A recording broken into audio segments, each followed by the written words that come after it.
Have you ever noticed how difficult it is to imagine a future that is all that different from our past? To imagine a future that is different from our past. We find ourselves at a point in history as we emerge from COVID that we can indeed make the world a different place. 2 years ago, as we started living under physical distancing, we were amazed at the impact of our behavior and lifestyle changes. We were in awe to see a drop in pollution because we used our cars less. We were excited to reconnect with our neighbors and realize how much we actually depend on one another. And we were energized by the creativity and ingenuity it took to stay connected and engage the world around us. And what was amazing is all of a sudden, our world literally became the world because COVID made us more connected with one another. Here at church, we realized anew that the church expands so much further than these four walls around us. We also became deeply thankful, and we gained new insight and perspective as we discovered the value of service providers and just how much we depend on grocery workers, medical personnel, and people who maintain our infrastructure. In fact, we started calling our siblings in those places of work our sheroes and our heroes. I can remember that at the time that there was almost a consensus among us that we would learn these lessons from our shared experience and together build these lessons into our future.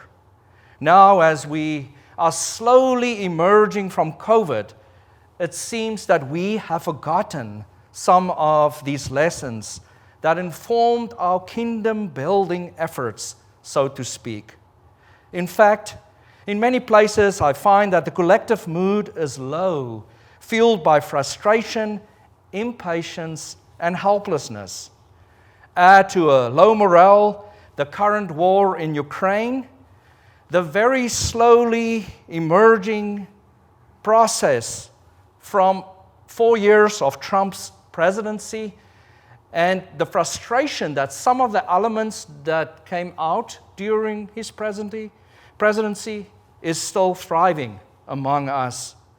Also, here in Texas, the continued dehumanization of transgender people, immigrants, and a full-on assault on the bodily integrity of women. Here in Texas, brings us to a point that, yes, we are frustrated as we do want liberty and freedom for all. Yet the gospel invitation is that a different reality is possible. And in fact, fragments of the kingdom is among us and is lived by people like us. The challenge is that we sometimes get stuck in patterns of behavior and eventually come to believe that our past performance isn't simply a predictor of our future behavior, but rather becomes the guarantee. And so the older we grow, the less open the future seems and more ominous the past looms over our lives. The key to all this psychological research tells us is story. Because the past isn't simply the past. The past is an interpreted story. The past, in short, is the story we've told ourselves about the past, which is why two siblings can grow up in the same house with the same parents and experience exactly the same experiences and yet interpret them totally different.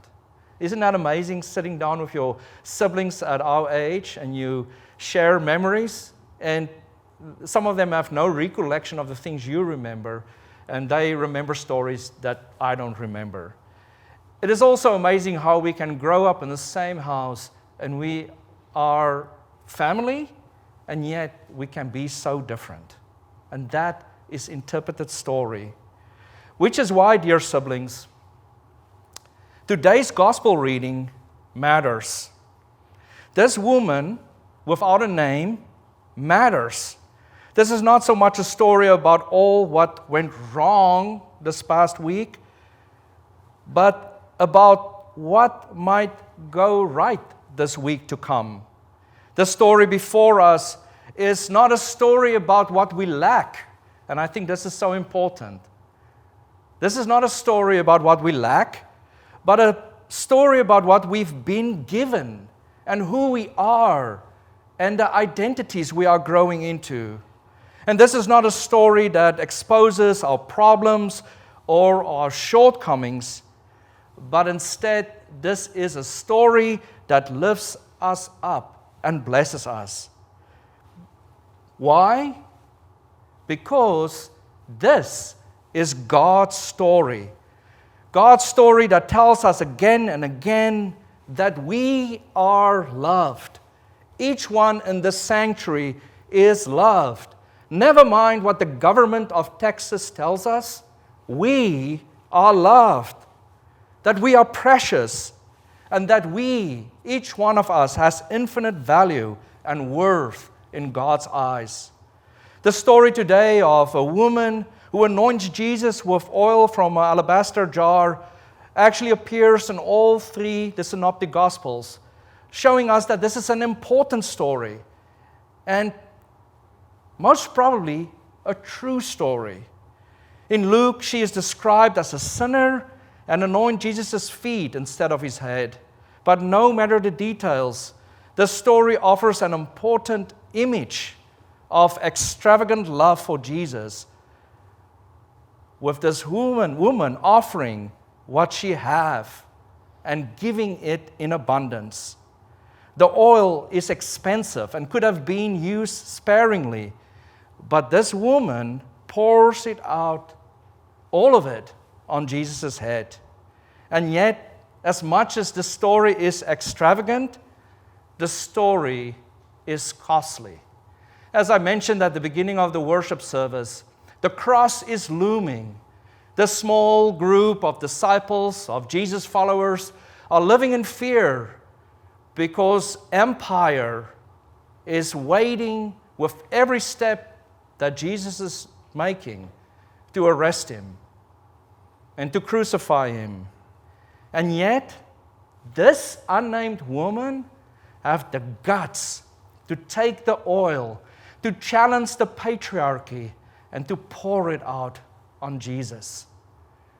In fact, I think she knew that there is no way in this world that you can actually please the patriarchy. So why not live with abundance and extravagance? And this is where the good news is proclaimed. In fact, this news is so good that Jesus said, wherever the good news is proclaimed in the whole world, what she has done will be told in remembrance of her. And yet, this woman, ironically, remains unnamed. It is therefore, along with the many, many unnamed women who understood the Kairos moment, the many, many unnamed men who understand the Kairos moment, and the many, many unnamed siblings who understand the Kairos moment, that we give you praise today. Women and men, siblings who gives us hope, who fix and build, who cook and knit and teach and rebuild our city and this world into shape every day. Along with this unnamed woman, we honor you today. We lift you up. People who wake up every day and think of how they can use their skill and little resources to make this world a better, safer, and a more prosperous place. Who are saints without capes, who do the right thing every day because they believe and reenact the way of Jesus of Nazareth. These are the people.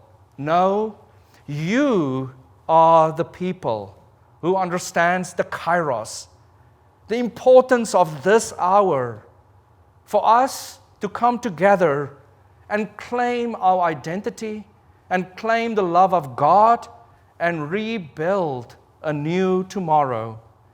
In our study of oil and contemplation this week from Jill Duffield's book, Lent in Plain Sight, she reminds us, whatever we offer freely, poured out completely, and given to Jesus in love, others will notice, and Jesus will remember. This quote is an irony to me to some extent, because Jesus will remember, and yet this woman remained without a name. So along with this woman without a name, let's claim the love of Jesus. Let's give what we have in abundance, because that is contagious. Have you ever realized that, or you might have seen it in your own life, what grabs your attention, what inspires you? It is people who are willing to break the mold, to challenge the system, to live in love, to give love, and to create love. Therefore, this coming week, let us be assured that who we are is important, that who God made us to be is important. And let us live that freely, and let us give that freely. Amen.